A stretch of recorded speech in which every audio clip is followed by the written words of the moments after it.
묵도하심으로 2022년도 1월 다섯째 주일 예배를 살아계신 하나님께 드리겠습니다.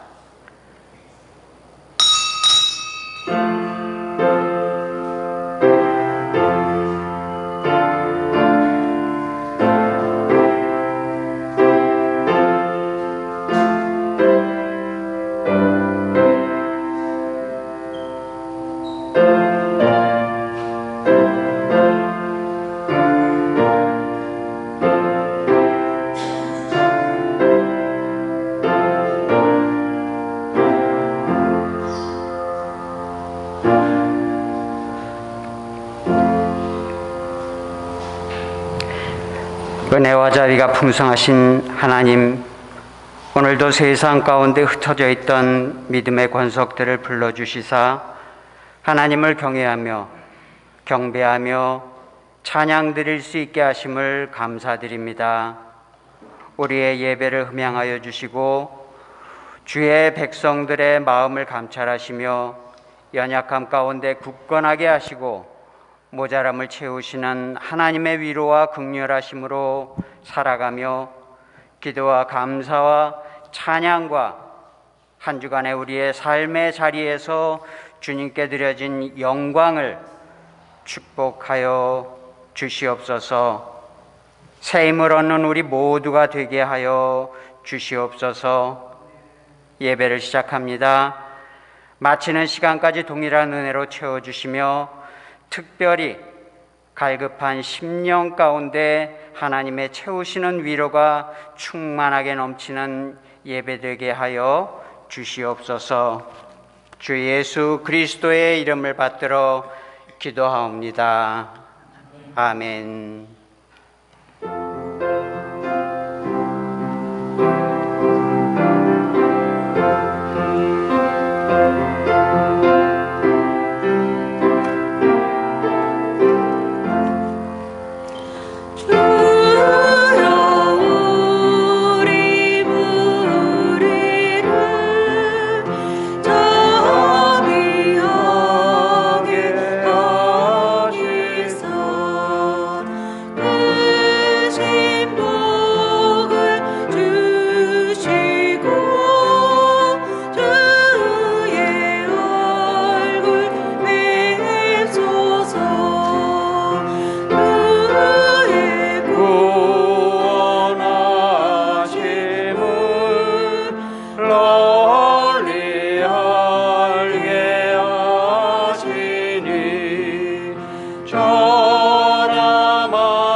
교동문 32번입니다.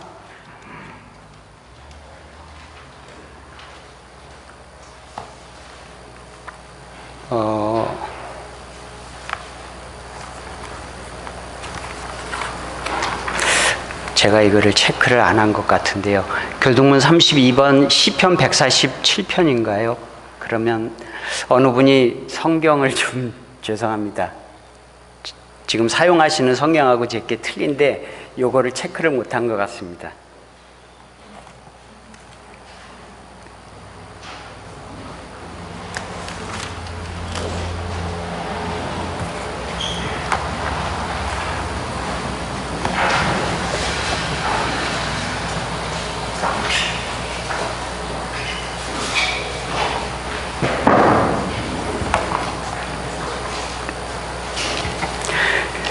교동문 32번 시편 143편입니다.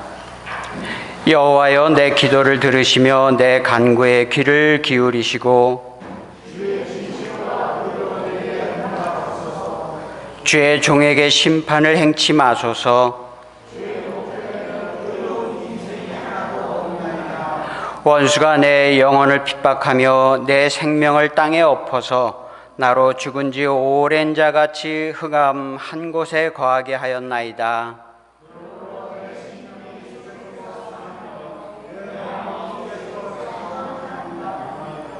내가 옛날을 기억하고 주의 모든 행하신 것을 묵상하며 주의 손의 행사를 생각하고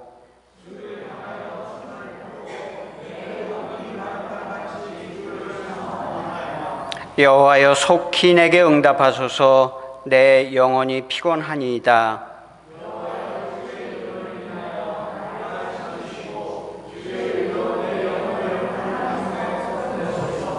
주의 인자하심으로 나의 원수들을 끊으시고 내 영혼을 괴롭게 하는 자를 다 멸하소서. 나는 주의 종이니이다. 아멘. 다 같이 사도신경으로 신앙 고백을 하시겠습니다. 전능하사 천지를 만드신 하나님 아버지를 내가 믿사오며 그 외아들 우리 주 예수 그리스도를 믿사오니 이는 성령으로 잉태하사 동정녀 마리아에게 나시고 본디오 빌라도에게 고난을 받사 십자가에 못 박혀 죽으시고 장사한 지 사흘 만에 죽은 자 가운데서 다시 살아나시며 하늘에 오르사 전능하신 하나님 우편에 앉아 계시다가 저리로서 산 자와 죽은 자를 심판하러 오시리라. 성령을 믿사오며 거룩한 공예와 성도가 서로 교통하는 것과 죄를 사하여 주시는 것과 몸이 다시 사는 것과 영원히 사는 것을 믿사옵나이다. 아멘.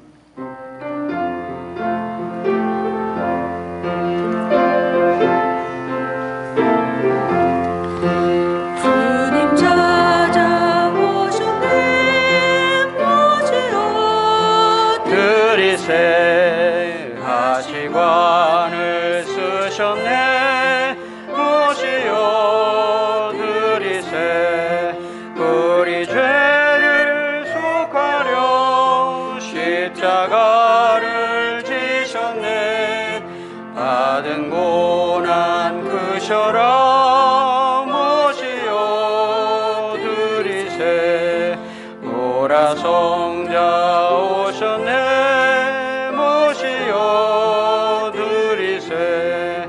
인자 높이 들렸네. 모시어 들이세 겉된 교만 버리고 우리 구주 모시고 영원 복락 누리세.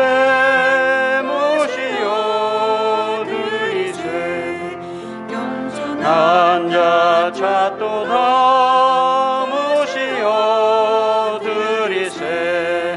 하늘에서 부르네. 모시어 들이세 좋은 자리 드리고 주실 은혜 구하세. 하늘나라 세우세. 모시어 들이세 주여 내가 믿으니 오시옵소서. 주여 환영하오니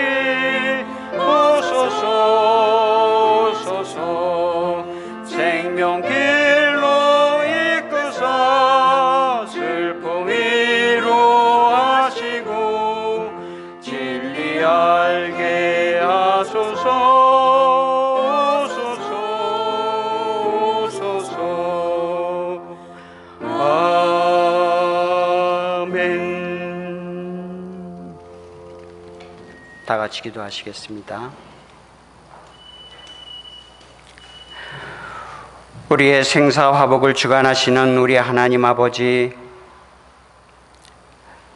아직도 끝나지 않은 팬데믹과 함께 지난 한 주간의 시간이지만 이 역시 아버지의 주관하심 속에 있음을 기억하며 우리의 삶 가운데 감사함과 이미 허락하신 믿음을 통해 우리의 삶이 예배가 되게 하시고 가정이 기쁨과 행복의 자리가 되게 하시며 교회를 통한 아름다운 예배 공동체 되게 하심에 감사를 드립니다.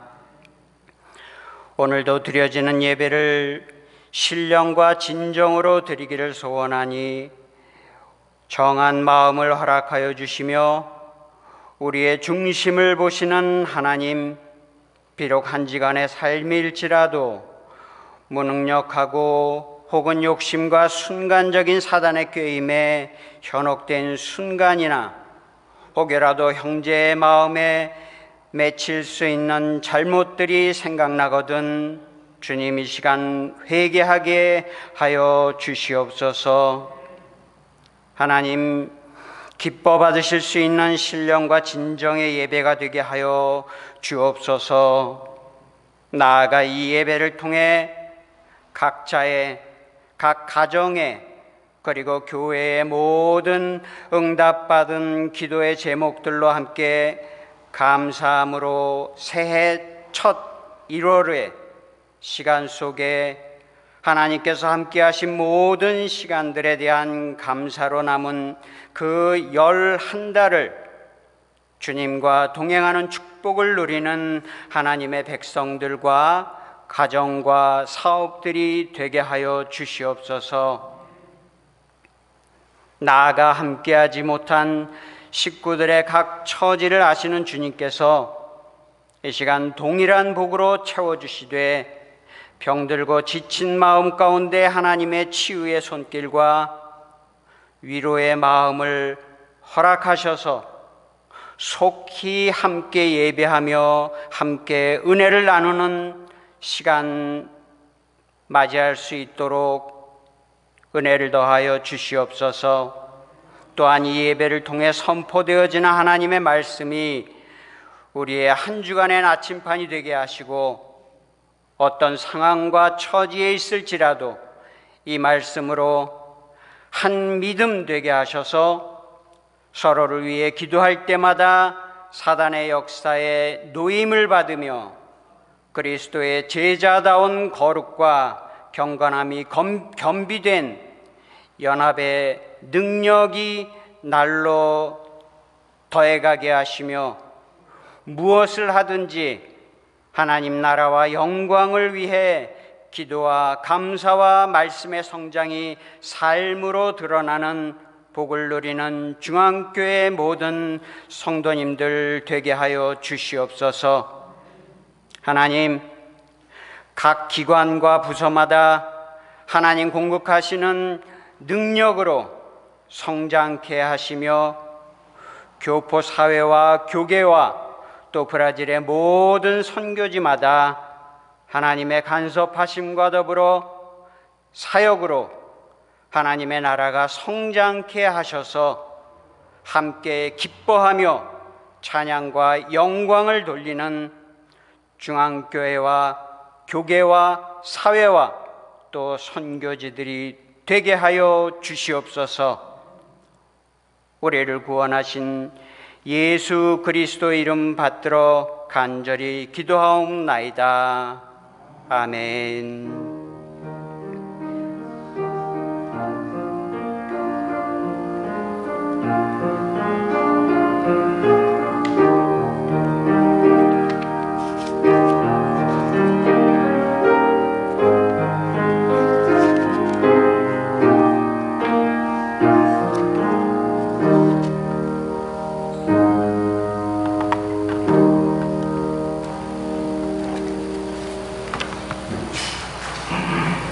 오늘 하나님의 말씀은 마태복음 9장 9절로 13절의 말씀입니다. 마태복음 9장 9절로 13절 말씀 되겠습니다.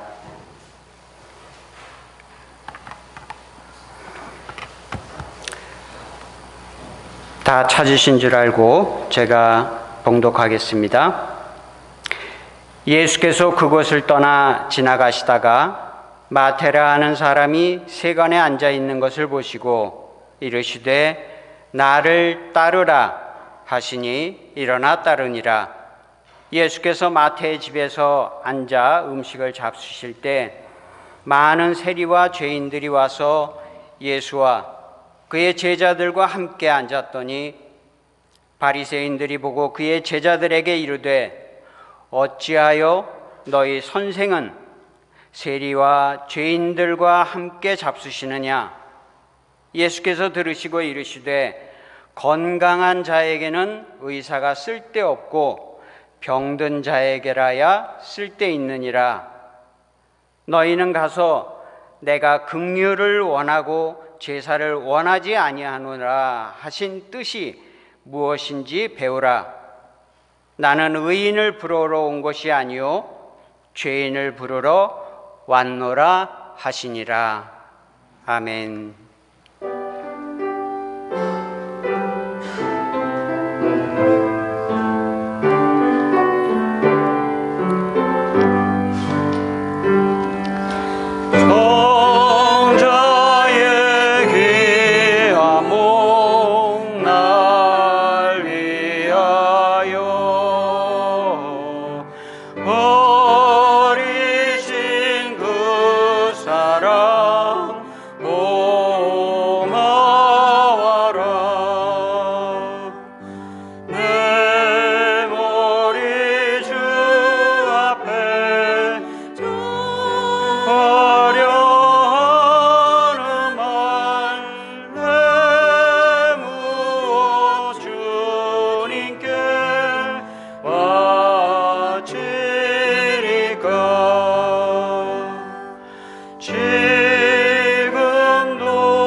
주님께 맞춰서 주님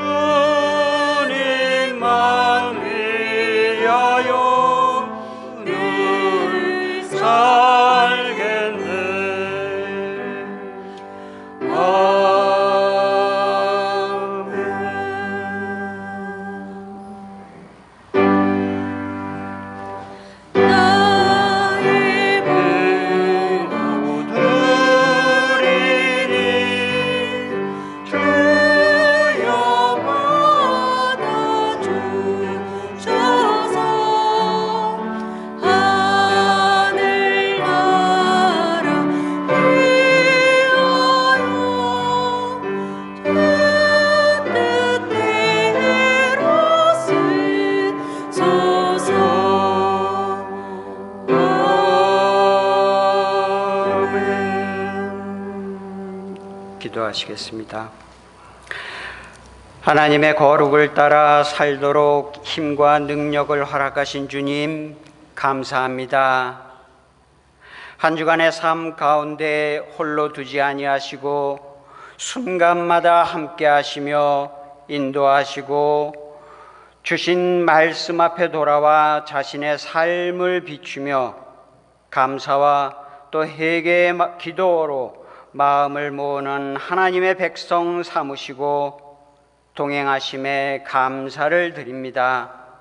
한없는 주님의 은혜와 축복에 감사를 드리며 오늘도 빈손과 빈 마음으로 하나님을 찾지 않게 하시고 주신 것으로 10의 1로 또 제목 따라 감사함으로 작정함과 더불어 이방에 펼쳐질 하나님의 나라를 기억하며 드리는 모든 손길들이 모든 것이 주의 것임을 잊지 않고 들이되 청지기의 소임을 잘 감당함으로 복에 복을 더하는 하나님의 백성과 가정 되게 하여 주시옵소서. 감사를 드리며 이 모든 말씀 예수님의 이름으로 기도하옵나이다. 아멘.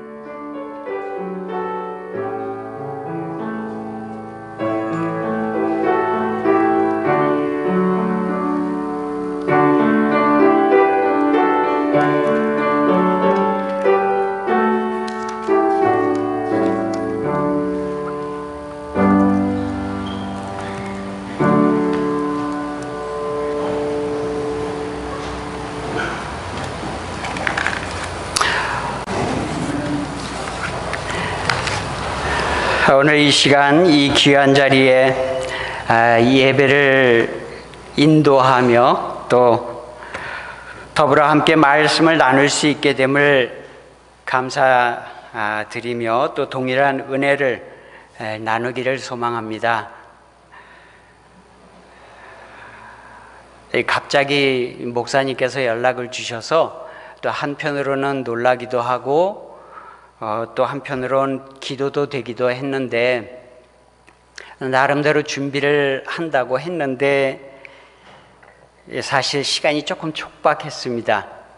그래서 예배 순서라든지 이런 부분에 특별히 이 오늘 이 성경을 제가 사용하는 것과 또 우리 중앙교회에서 사용하는 이 찬송가가 저는 새 찬송가를 사용을 하는데 이게 틀려가지고 제가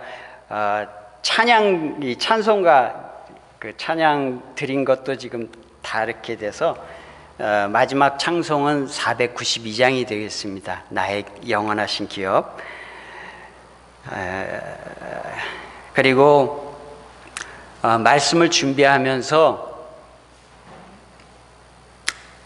나름 준비를 했는데 이게 묵상에서 이제 성경 공부와 더불어 설교까지 이게 이어져서 이제 온전하게 설교가 준비가 되어져야 되는데 거기까지 가지 못한 것 같습니다. 그래서 오늘 하나님과 또 우리 성도님들 앞에 죄송한 마음으로 단에 섰고요. 그럼에도 불구하고 저의 인간적인 모습이나 또 인간적인 어떤 말씀들은 하나님께서 가려주시고 또 우리 성도님들께서 들려지는 이 말씀 가운데 하나님의 말씀만, 하나님의 음성만 들으시고 또 그것으로 한 주간 은혜 받으시는 그런 시간이 되었으면 좋겠습니다. 오늘 우리가 마태복음 9장 9절에서 13절의 말씀을 함께 보았는데요. 성경은 우리가 하나님을 만날 수 있는 진리요 또 생명의 말씀이며 누구나 다 알듯이 66권으로 된 하나님의 지혜를 담은 책으로 크게 구약과 신약으로 나누어져 있습니다. 구약을 시작하는 첫 5권은 우리가 잘 아는 모세오경으로 모세라는 한 저자가 집필했습니다.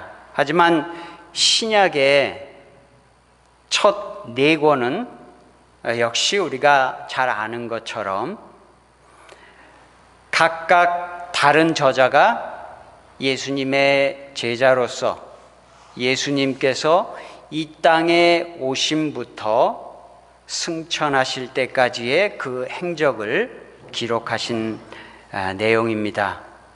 그렇다면 이 네 명이 모두 제자였는데 왜 마태복음이 신약을 여는 첫 책에 그 영광을 갖게 되었을까요?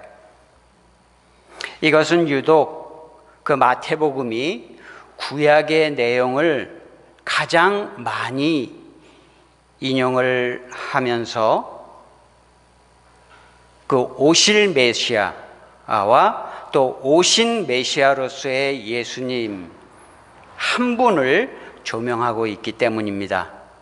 이렇게 약속으로 오신 예수님의 전 생애와 그분의 가르침과 그리고 구원의 여정을 다루고 있는 이 마태복음의 흐름 속에 아주 중요한 그 핵심적인 요소들을 뽑자면 나라가 있고요, 권능이 있고, 그리고 영광이라는 이 세 가지 요소가 되겠습니다.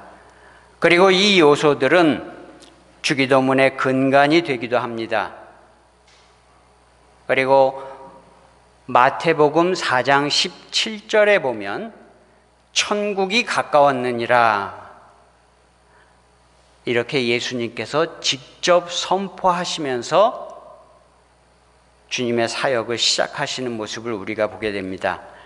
그리고 오늘 9장 9절로 13절의 이 내용 바로 전에 이제 중풍병자를 내 친구가 들것에 실어서 예수님께 데리고 와서 나음을 입는 그런 기적의 내용이, 고침의 내용이 자리하고 있는데 그 9장 8절 내용에 보면 사람들이 이런 권능을 사람에게 주신 하나님께 영광을 돌리는 듯한 그런 싫든 좋든 도처에서 그런 고백들이 터져 나오는 그런 시간이 되었음을 우리가 보게 됩니다.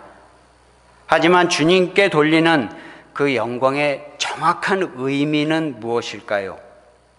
우리는 알게 모르게 뭔가를 열심히 해야 그렇게 하면 안 된다 하면서도 나도 모르게 하던 일에 열심, 내 마음이 쏟아지고 그리고 주위에 있는 자들의 그 눈길을 보며 또 어느 순간 이만큼 한다라는 또 나의 어떤 과시욕, 인간적인 모습도 가미해지는,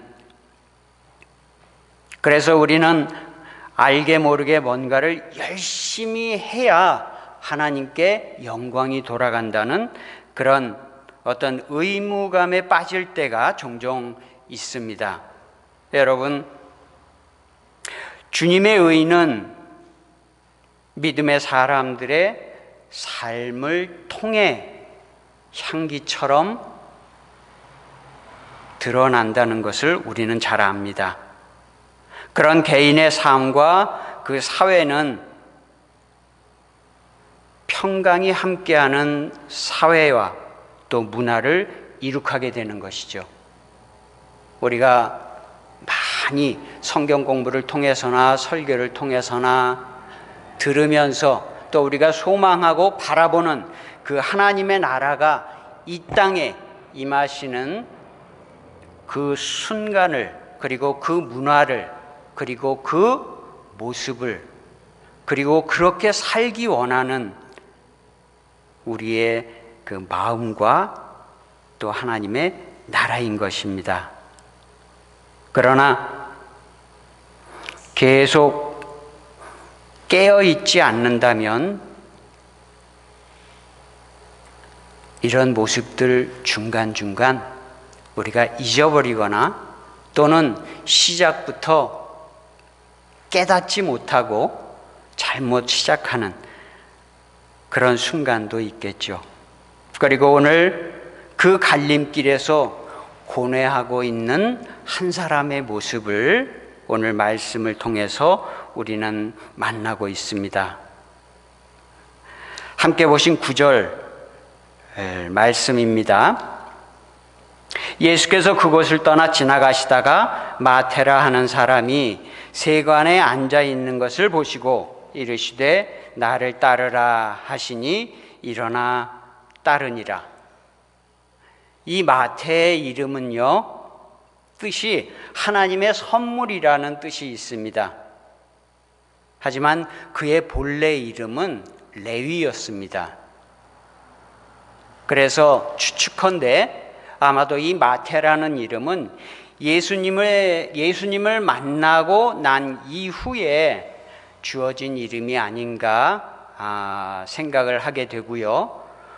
그리고 이 본문에 이 세관이라는 그 표현이 나와 있는데 사실 이것은 지금 우리가 생각하는 어떤 세관, 관청 이런 번듯한 건물의 그런 세관이 아니라 가끔 영화나 또는 이런 곳에서 볼 때 나오는 그런 모습, 그저 어떤 장소에 작은 책상이나 좀 더 표현을 값싸게 한다면 자판을 깔고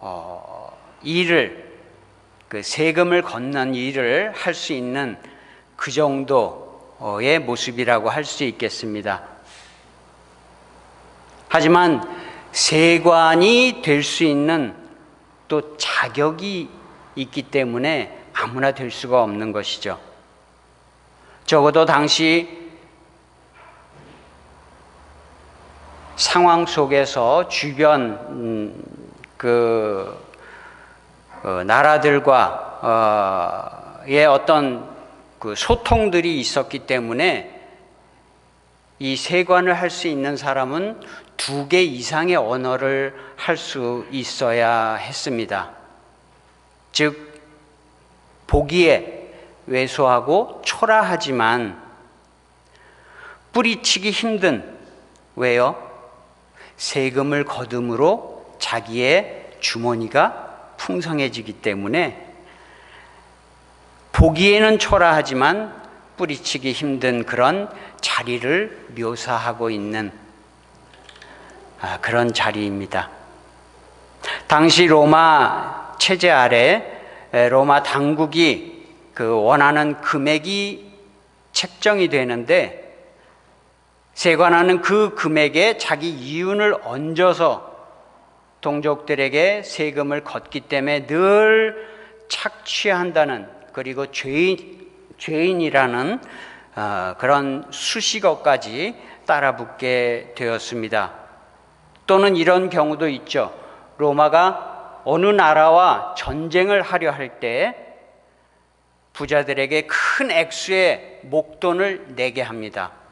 그리고 그들에게 세금을 거둘 수 있는 권리, 자격을 부여하게 되는 것이죠. 그러면 그 부자들은 그 본인이 낸 금액에 계산을 해서 얼마만큼의 세금을 걷어들이는 그런 일들을, 그래서 그것이 자신들의 동족을 착취하는 그런 모습을 보게 되었던 것이죠. 오늘 본문 말씀 속에 보면 마태가 앉아있는 모습이 나옵니다. 이 앉아있다라는 표현, 그저 앉아있음의 모양이 아니고 어떤 태도를 이야기하는 것이 아니라 그 자리를 통해서 자신의 인생을 경영하고 삶을 영위하고 있는 그런 앉아있음을 이야기하는 것입니다. 우리가 시편 1장 1편 1절에 보면 끝에 오만한 자의 자리에 앉지 아니하고 하는 표현이 나와 있죠. 그래서 그 표현을 통해서 하나님께서 말씀하시고자 하는, 또 오늘 주신 이 마태가 세관에 앉아 있다는 것을 통해서 그가 이 자리를 통해서 얻었던 영광과 부귀와 또 그 일과, 영광은 아니겠죠? 이런 것들을 우리에게 메시지로 전달을 해주고 계십니다. 그런데 그런 마태를 예수님께서 오늘 보셨다고 했습니다.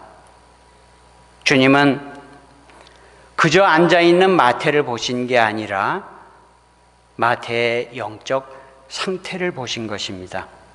우리는 내면의 생각이 깊어지다 보면 그것이 표정으로 드러나는 사람들이 많고요. 그런 표정을 또 금방 캐치하는 사람들도 있습니다.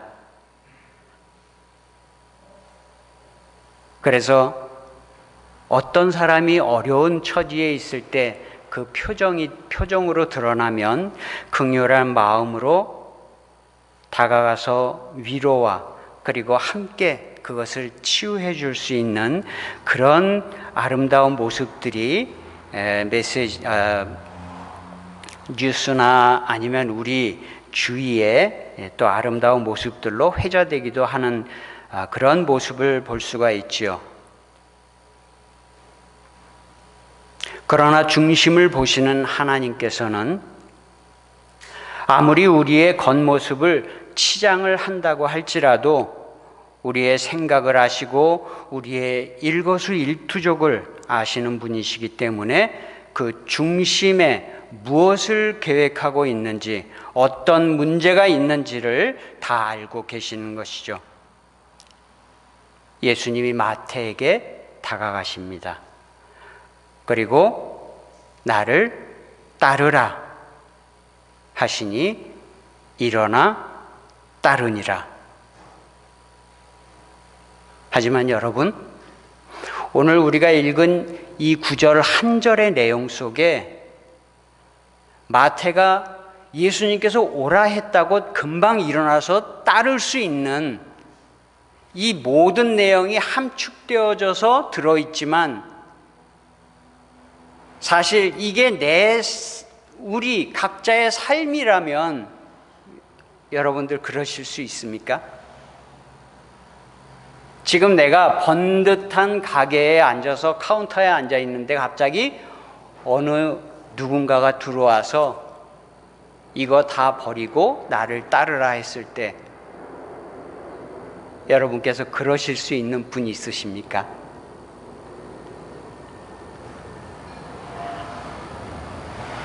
성도 여러분, 미리 말씀드렸다시피 볼품이 없는 자리라고 했습니다. 하지만 또 그것 때문에 살아가고 있는 마태라고 말씀드렸습니다. 이렇게 아무리 볼품은 없다 하지만 그래도 자기의 인생이 걸린 그 책상인데 그저 누군가가 다가와서 나를 따르라 다짜고짜 마태가 일어나서 따를 수 있을까요? 여기서 오늘 말씀이 우리에게 다 해석은 못하지만 다 풀어주지는 못하지만 깔려있는 말씀이 있습니다. 마태는 이미 예수님에 대해서 많은 이야기를 들었습니다. 그분에 대한 소문도 듣고 행하신 일들도 보았고 또 범접할 수 없는 그분의 말씀이나 가르침을 통해 이미 마음에 많은 작은 충격들을 받아온 마태입니다. 그리고 바로 얼마 전에 말씀드렸죠. 우리가 오늘 읽은 9장 9절 이전에 9장 1절에서 8절까지 내용 속에 들것에 실려가던 중풍병자를 예수님께서 고치신 그 사건, 그렇게 바로 얼마 전에 침상에 실려간 중풍병자가 일어나 걸었다는 그 소문도 들었기 때문에 마음에 계속되고 있는 이 충격이 있어 왔던 것이죠. 다시 말해 이미 예수님의 그 행적을 통해 사전 작업이 이루어지고 있었다는 것입니다. 그리고 바로 그 상태, 그 순간에 예수님은 다가오셔서 마태의 그 중심을 보시고 그 일어나고 있는 변화를 감지하시고 그 소용돌이 치고 있는 상태를 보신 것이죠. 마태는 처음엔 쉽게 돈을 버는 것에 마음을 빼앗겼을 수 있습니다. 계속되어지는 이웃들의 그 곁눈질이나 어려운 처지에 있는 자들에게 세금을 징수한 이후에 이 사람들이 그 내뿜는 한숨 혹은 심하면 들려오는 그 처절한 절규, 그런 것들이 하루 이틀 사흘 지나며 그것이 계속 마음에 쌓여가는 것이었습니다. 또 마음으로 만나던 옛 그 친구들이 언젠가부터는 하나 둘 사라지고 새로운 친구들, 죄인이라 욕을 먹고 놀림을 받고 하는 그 세리 친구들이 늘어나는 자기의 삶을 돌아보기도 하는 때가 있었던 것이죠. 그리고 그런 옛날 친구들 혹은 이웃들이 자신을 바라보는 눈이 냉랭한 눈으로 쳐다보는 그 눈길을 마태는 생각하게 됩니다. 아, 이게 사는 게 아니구나. 그렇게 생각하며 난 언제까지 이 일을 계속 해야 하는 것일까? 라는 그 순간의 생각들, 이것을 예수님께서는 보신 것입니다. 그렇게 형용할 수 없는 무게와 끊임없는 자괴감이 마태의 몸과 마음을 짓누르고 있는 바로 그 순간, 누군가가 다가와서 나를 따르라. 순간 거부할 수 없는 주님의 그 한마디에 모든 것을 버려두고 벌떡 일어날 수가 있게 된 거죠. 나의 세상성일 수는 있습니다. 아니면 나의 바리새적인 그런 신앙일 수도 있습니다. 여러분, 여기에 한 가지 교훈이 있습니다. 사랑하는 성도 여러분, 전도는 하나님께서 가장 기뻐하시는 모습이며 받으시는 영광입니다. 그러나 나와 연관이 있는 누군가를 전도하려 할 때 내가 갖고 있는 모든 지식을 동원해서 하나님과 예수님과 교회를 설명하려고 할 때 그것이 오히려 역효과가 날 때도 있습니다. 그죠? 나와 함께 교회에 가자. 예수 믿으세요. 면 되는 것입니다. 하지만 그 마음을 움직이는 것은 바로 전하는 자의 삶인 것이죠. 나는 누군가를 예수께로 인도하는 자로, 그리고 교회로 동행하여 예배의 자리에 앉히는 것이 나의 소임입니다. 그럼 나머지는 누가 하시나요? 주님이 하십니다. 바로 말씀이 하시는 것입니다. 교회에 대하여, 하나님에 대하여 자기 실력으로, 자기 언변으로 사전 지식을 알려주려고 시작한 것이 오히려 논쟁으로 변하는 그런 순간들을 우리는 너무도 많이 보아왔습니다. 그리고는 늘 이렇게 끝나죠. 쟤는 아직 안 됐어. 그러나 예수님은 마을 어귀에서 하신 말씀들이나 다른 이의 입을 통해 예수님에 대한 소문이, 그리고 예수님이 행하신 행동들이 마태의 마음에 담겨 있는 것을 보셨습니다. 그리고 제자 공동체 안으로 초대하셨습니다. 자신의 의식주를 책임지는 삶의 자리를 박차고 벌떡 일어날 수밖에 없는 그 행동이 무엇을 말할까요? 내 안에 괴로운 부분과 너무도 대비되는 그 예수라는 분의 그 가르침과 사회에 누구도 할 수 없는 그 약자의 필요를 위해 기적을 베푸시는 행동들과 더불어 이제까지 자기는 한 번도 받아본 적이 없던 그 타인들의 경외하는 그 눈길, 그 눈길을 한 몸에 받으시면서도 늘 겸손한 예수님, 그리고 온 동네가 그를 칭송하는 소리를 들으며 무의식 중에 늘 자신과 비교하던 마태였던 것입니다. 그런데 오늘 그런 분이 자기 주위에 몇몇 세리 친구들이나 또는 여러 사람들이 있는 그 마을 한 곳에 자신을 향해 걸어오시는 모습을 보게 됩니다. 그리고 마태 앞에서 말씀하시죠. 나를 따라오너라. 사랑하는 여러분, 주님과 우리는 뗄래야 뗄 수 없는 언약적 관계라는 것을 아시나요? 여기서 따르라는 이 표현의 또 다른 의미는 이런 것입니다. 마태야, 나와 함께 가자. 우리가 너무도 잘 아는 창세기 12장 1절 말씀, 여호와께서 아브라함에게 이르시되 너는 너의 고향과 친척과 아비의 집을 떠나 내가 네게 보여줄 땅으로 가라.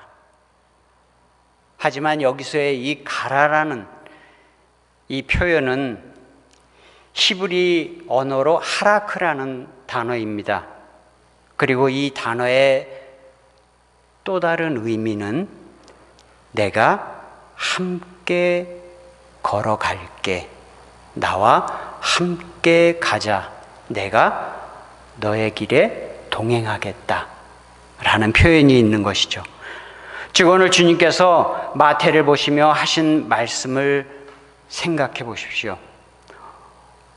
말씀드린 것처럼 어느 바닷가 마을에 얼마 전부터 나타난 많은 기적들을 베푸시는 예수라는 자가 지금 주위에 그렇게 많은 사람들이 있는 그곳에 나타나셔서 그 모든 사람들을 뚫고 자기 앞으로 다가오셔서 하시는 말씀, 마태야, 나와 함께 가자.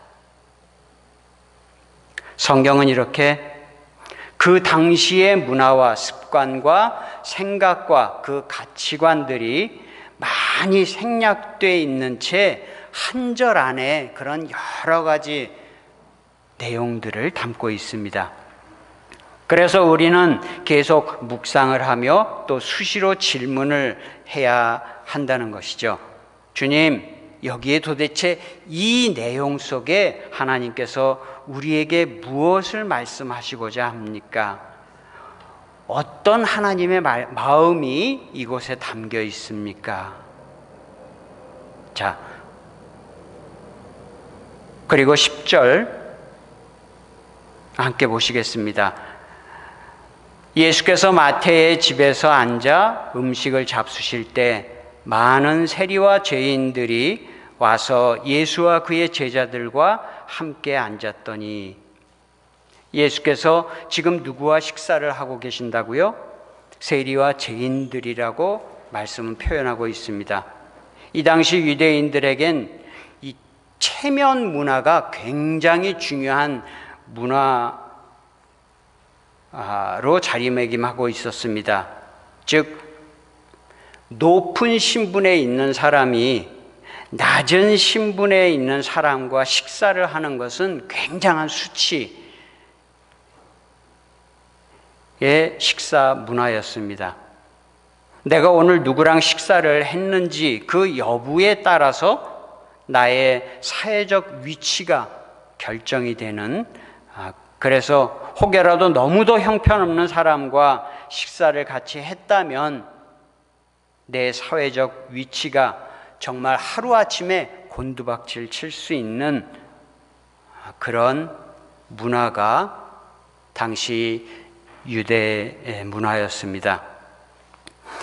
유대인으로 이런 유대 문화를 잘 알고 있었던 예수님, 그리고 그 당시 죄인이라고 손가락질 받던 그 마태의 집에 식사 교제를 하러 참석하셨습니다.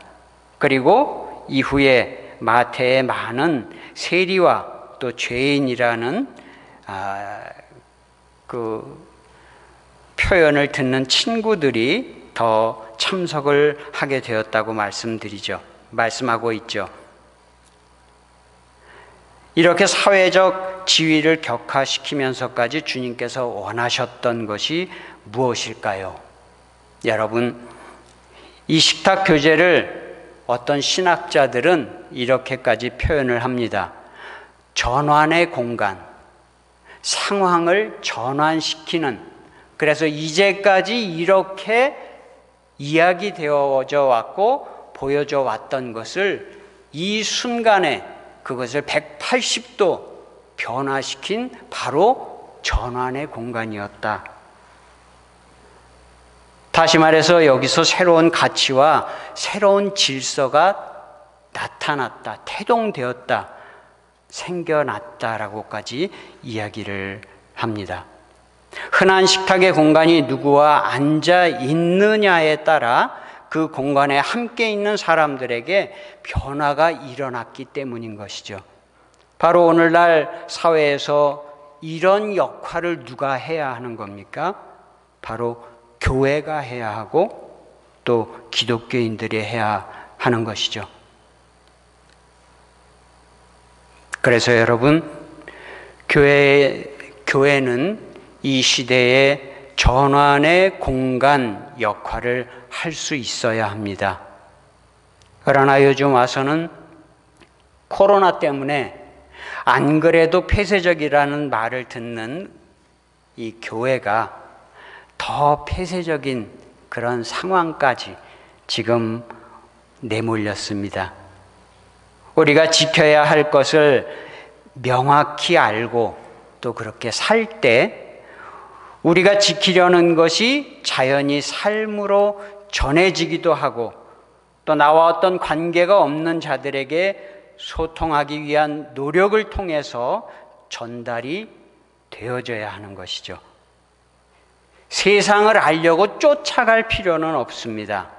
하지만 문화와 사람들의 필요와 또 마음을 읽을 수 있고 채우는 손발과 또 교제가 바로 소통이요 전도인 것이죠. 그리고 예수님은 거기서 함께 가자는 그 방향 제시와 더불어 앉은 자리를 박차고 출발케 하는 용기를 허락하고 계시는 것입니다. 사랑하는 성도 여러분, 그렇다고 현재 한국 기독교가 그저 욕만 먹고 있는 그런 상황은 사실 아닙니다. 다만 중요한 것은 그 진리를 붙들고 사는 것이 쉽지가 않아 아직 드러나고 있지를 못하기 때문인 것이죠. 2017년과 2018년 기회가 주어져서 재차 한국을 방문할 수 있었습니다. 사실 저희에게는 굉장히 아픈 기간이었거든요. 그런데 그 방문을 통해서 전국에 퍼져 있는 작지만 이런 교회와 기관과 그리고 하나님의 사람들이 있음을 소식으로 듣고 찾아가기도 하고 하면서 저희의 그 아픈 마음을 굉장히 많이 치유를 받았습니다. 아니, 그분들의 삶과 사역의 그 순간순간은 바로 이미 예수님께 영광이었던 것이죠. 그래서 기독교인들이 가고 머물고 행동하는 그곳에서 바로 이 전환의 공간이 되고 이루어져야 한다는 것을 오늘 말씀은 우리에게 말씀해 주고 있습니다. 오늘 예수님은 그렇게 손가락질 받던 이 마태의 집에 들어가셔서 그곳을 전환의 공간으로 만드셨습니다. 새로운 질서와 새로운 공간으로 만드셨습니다. 그것을 성경 기자는 어떻게 이어가고 있는지 11절에서 한번 보겠습니다. 11절에 보면 바리새인들이 보고 그의 제자들에게 이르되 어찌하여 너의 선생은 세리와 죄인들과 함께 잡수시느냐. 성도 여러분, 이 질문은 이상한 질문이 아닙니다. 우리는 이미 알고 있기 때문에 이 질문을 하는 자들을 바리새인이라고 욕을 하는 것이죠. 하지만 그 당시의 문화 속에서 말씀드린 것처럼 이들은 잘못 생각하고 있는 그런 사람들이 아닙니다. 그 문화를 이해하면서 본다면요. 당시의 유대인들의 식사 문화 배경으로 볼 때 이건 당연한 질문이었다는 것이죠. 충분히 물을 수 있는, 질문을 해야 하고 반박하고 그래서는 안 됩니다라고 예수님을 끌고 나오고 싶은 그런 바리새인들도 있었을 것입니다. 하지만 12절에 볼까요? 예수께서 들으시고 이르시되 건강한 자에게는 의사가 쓸데없고 병든 자에게라야 쓸데있느니라. 여러분, 예수님께서 이런 표현을 하기 이전에 바리새인들에게 누가 영적으로 건강한 사람이냐, 조금 전에 말씀드렸죠. 이런 질문을 한다면 바리새인들은 당연히 본인들이라고 이야기를 할 것입니다.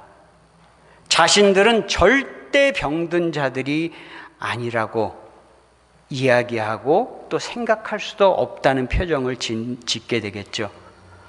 그러나 예수님께서 그래서 하신 말씀입니다.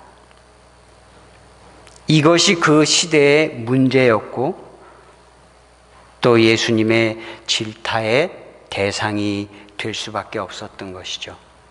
병든 자에게라야 쓸데있느니라. 너희들이 이야기하는 병든 자를 나는 찾아서 왔다는 것이죠. 하지만 이 표현은 예수님께서 말씀은 하셨지만 당시 이스라엘을 보고 하신 말씀입니다. 호세아 5장 13절에 보게 되면 에브라임이 자기의 병을 깨달으며 유다가 자기의 상처를 깨닫고 에브라임은 아수르로 가서 야렙 왕에게 사람을 보내었으나 그가 능히 너희를 고치지 못하겠고 너희 상처를 낫게 하지 못하리라. 여기서 에브라임, 유다 다 누구를 이야기합니까? 이스라엘을 이야기하고 있습니다. 이 이스라엘이 병이 들었습니다. 하지만 외국의 강대국들이 그 병을 고치질 못합니다. 결국 이 병은 내 안에 있는 문제요. 그리고 그 누구도 그 병을 고칠 수가 없다는 뜻이죠. 그러나 오늘 그 이스라엘을 고치기 위해 예수님께서 오셨다고 합니다. 그래서 9장 12절에 말씀하신 의원은 당연히 예수님이 되시는 것이죠. 그리고 13절에 보면 너희는 가서 내가 긍휼을 원하고 제사를 원하지 아니하노라 하신 뜻이 무엇인지 배우라. 나는 의인을 부르러 온 것이 아니요 죄인을 부르러 왔노라 하시니라. 여기서 바리새인들이 유대인들이 들었을 때 청천벽력 같은 표현이 또 나옵니다. 나는 긍휼을 원하고 제사를 원치 않는다라는 표현을 하셨습니다. 당시에는 긍휼이라는 표현이 문화적으로 맞는 표현이 아닙니다. 로마가 지배하고 있던 그 당시에 이들에게 선이란 무력입니다. 힘으로 모든 것을, 그래서 긍휼이라는 표현은 쪼잔하고 힘없고 비굴한 그런 모습의 대명사인 거죠. 그리고 또 하나, 유대인들이었기 때문에 이들의 마음과 사고와 또 신앙을 뒤집어 놓는 예수님의 표현이 바로 뒤따라오고 있습니다. 나는 긍휼을 원하고 제사를 원치 않는다. 이것은 아주 혁명적인 표현입니다. 왜요? 구약은 제사로 시작해서 제사로 끝이 났습니다. 예수님이 오셨을지라도 시간의 흐름은 아직 거기에 머물러 있는 것이죠.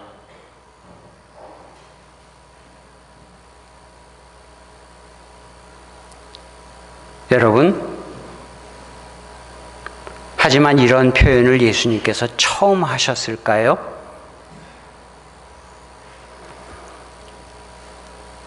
바리새인들이 이 표현을 듣고 벌떼같이 일어날 수 있었습니다. 아니, 그 이후에 벌떼같이 일어나서 예수님을 잡을 때 사용은 했죠. 하지만 이 당시에는 본인들이 이것을 꼬투리 삼지 못할 이미 이 표현을 사용한 구약의 인물이 있었습니다.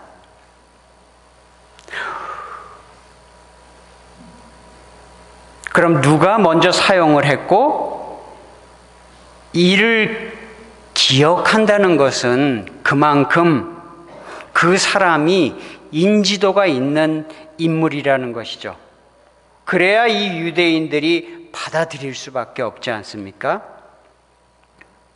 그리고 그 인물은 바로 다윗입니다. 다윗이 밧세바 사건을 통해 나단 선지자의 그것이 바로 당신입니다 라는 그 매서운 지적 앞에 아무 소리 못하고 무너집니다. 이후에 시편 51편에 보시면 시편 51편에 제목도 이렇게 나와 있죠. 다윗의 시, 인도자를 따라 부르는 노래. 다윗이 밧세바 동침한 후 선지자 나단이 그에게 왔을 때.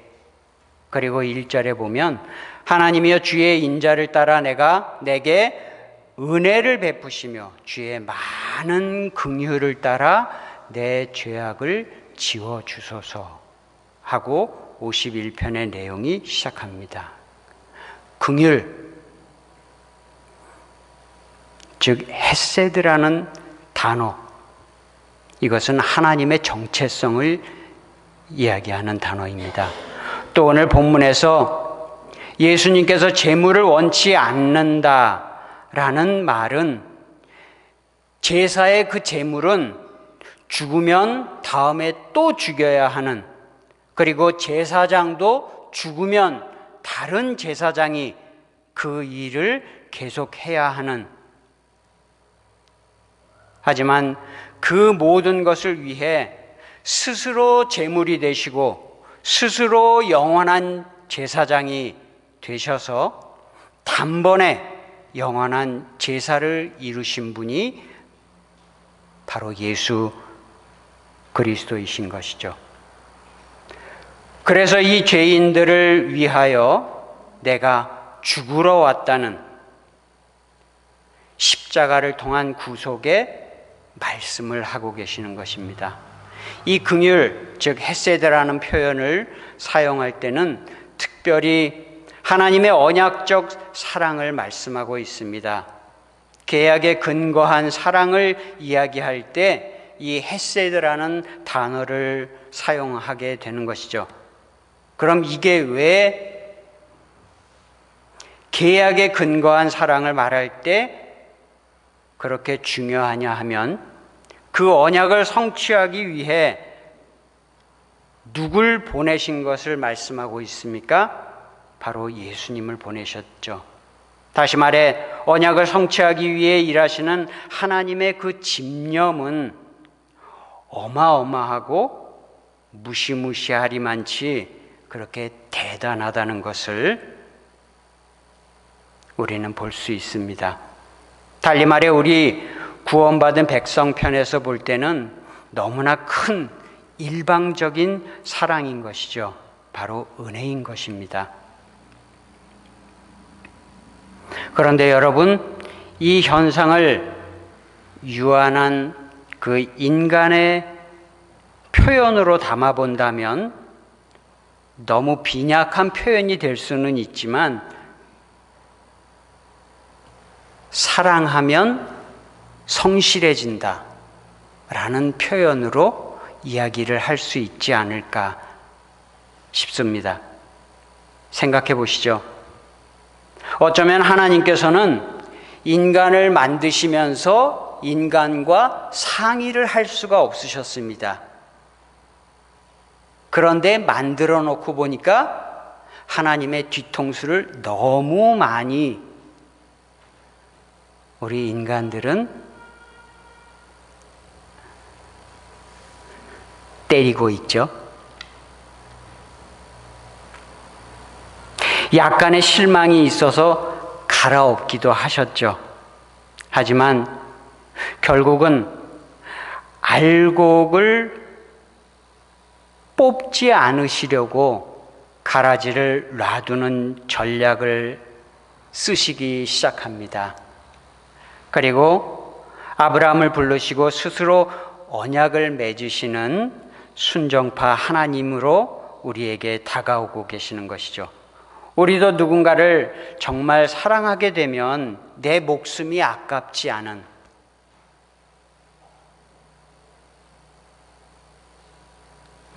애인이나 부인이나 가족이나 정말 어떤 위험한 상황에 있을 때 내 목숨을 내어놓을 수 있는 그런 상대가 아닐까요? 그런 사랑을 하나님께서는 만드시는 그 순간부터, 그리고 만들고 나서 보시기에 좋았더라 하는 그 사랑을 우리에게 전하셨습니다. 이사야 43장 21절에 우리가 너무도 잘 아는 말씀이죠. 이 백성은 내가 나를 위하여 지었나니 나를 찬송하게 하려 함이라. 내 사랑이 그만큼 듬뿍 들어있기 때문에 찬양을 부르는 그의 모습,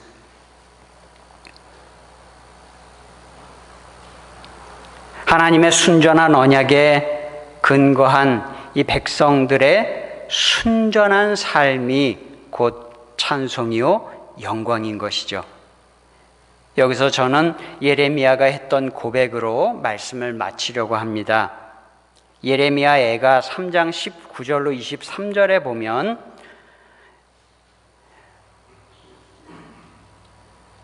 이 말씀은 한번 같이 찾았으면 합니다. 예레미야 애가 3장 19절로 23절 말씀입니다. 예레미야 애가 구약 1146쪽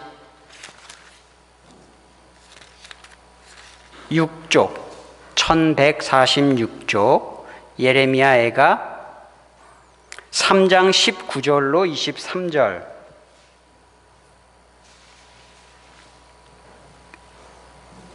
이 땅에서의 힘들고 어려운 상황들을 우리가 만날 수 있는데요.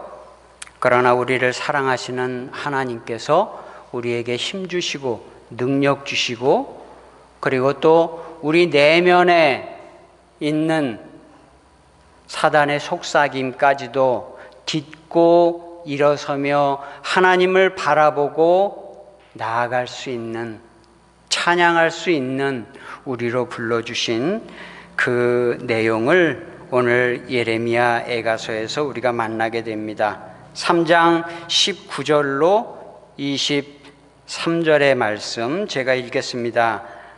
내 고초와 재난 곧 쑥 담즙을 기억하소서. 내 마음이 그것을 기억하고 내가 낙심이 되오나 이것을 내가 내 마음에 담아 두었더니 그것이 오히려 나의 소망이 되었사오문 여호와의 인자와 긍휼이 무궁하심으로 우리가 진멸되지 아니함이니이다.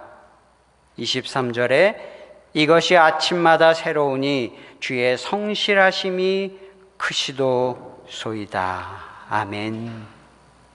사랑하는 성도 여러분, 세상에서의 나의 모습이 보잘것없다, 힘들다, 슬퍼하지 마십시오. 주눅들지 마십시오. 우리에겐 소망이 있습니다. 주님께서 함께 걷자고 부르십니다. 단지 맡기시는 연습이 부족할 뿐입니다. 내가 다 짊어지려고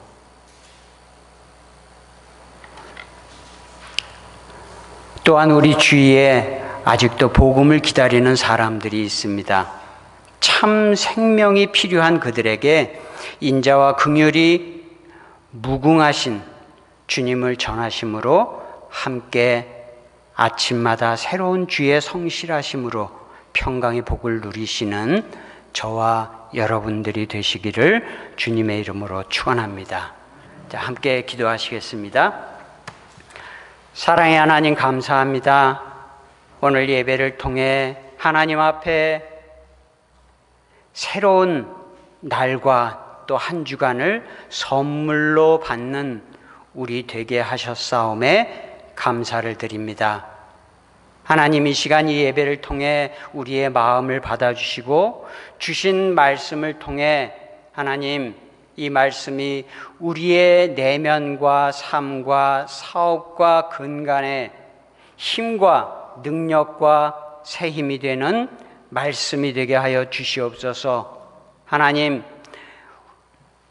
나의 삶이 이 세상 가운데 우겨쌈을 당할지라도 하나님께서 나를 보고 계시고 나를 불러주시는 그 세밀한 음성에 귀 기울이는 우리가 되었을 때 하나님 승리할 수밖에 없는 우리로 불러주셨사오매 하나님 이 시간 하나님의 그 부르심에 응답하는 그리고 일어서는 그리고 세상으로 박차고 나가는 저희들 될 수 있도록 축복하여 주시옵소서.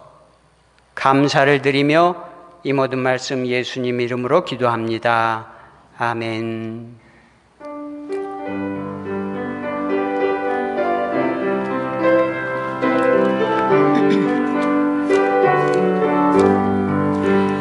나의 영원하신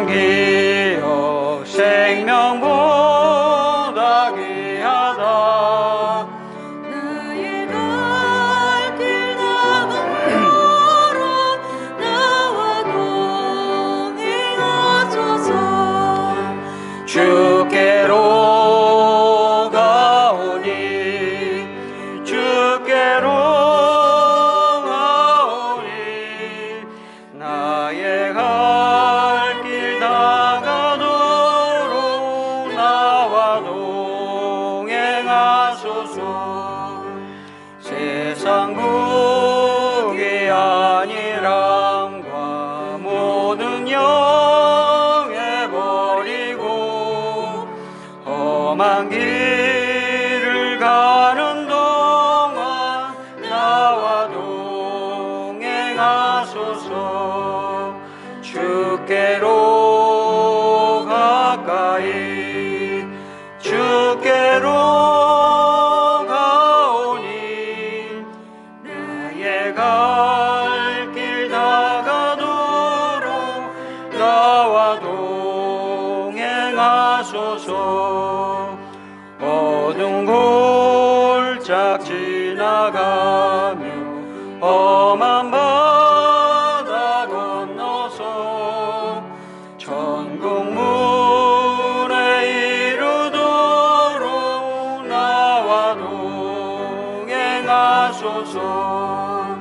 주께로 가까이 주께로 가오니 나의 갈 길 다가도록 나와 동행하소서. 아멘.